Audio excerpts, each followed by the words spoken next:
highly processed foods disproportionately contribute to obesity and poor metabolic health throughout the United States. And so a simplified list that I promote to minimize or eliminate added and refined sugars, with the most common examples just being sugar and sweets, desserts, followed by the consumption of extraordinary quantities of sugar in liquid form, whether it be Coca-Cola, various coffee drinks, and even a lot of juices. Juices themselves may be natural, plant-based, no saturated fat, no cholesterol, contains vitamins. However, in looking at a nutrition label saying 23 grams of added sugar, for example, would not be advisable. Beyond that, minimize or eliminate white flour and highly refined carbohydrates. A plate of pancakes here, the cereals that many of our children eat, potato chips, Cheez-Its, and other snack-based foods. Beyond that, deep-fried foods and hydrogenated oils, including French fries and chicken tenders. Cured, highly processed and corn-fed meats, hot dogs, and other highly processed meat products being a great example of foods that we should minimize. And then finally, alcohol and tobacco, both of which are known carcinogens.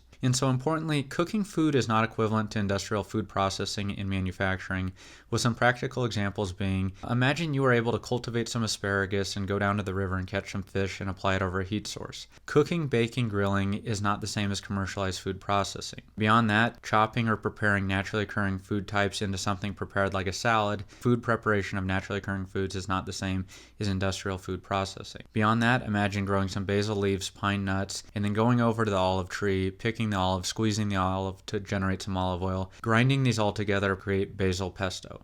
Again, this is food preparation of naturally occurring foods, something that you could make homemade or go purchase on the store shelf. Alternative examples include homemade peanut butter. You can grind peanuts to create your own peanut butter, or go to the store shelf to buy peanut butter, or in fact, many different types of peanut butter. So all of these represent the same food type. However, in looking at the ingredients of the homemade version, we see ingredients being dry roasted peanuts. In one iteration of the store-bought peanut butter being, again, ingredients of dry roasted peanuts. And then finally, a third example, again, store-bought peanut butter containing dry roasted peanuts, hydrogenated oil, and highly refined sugar, the latter two of which you cannot produce or generate in your own kitchen. These are examples of highly processed foods with processed food ingredients that are not advisable to be consumed. And so beyond that, the evidence supports the consumption of minimally processed animal products can be a part of a healthy dietary pattern. Beyond that, I will advocate again that your health is the single most important investment of your life and you should care about it. Thank you for listening.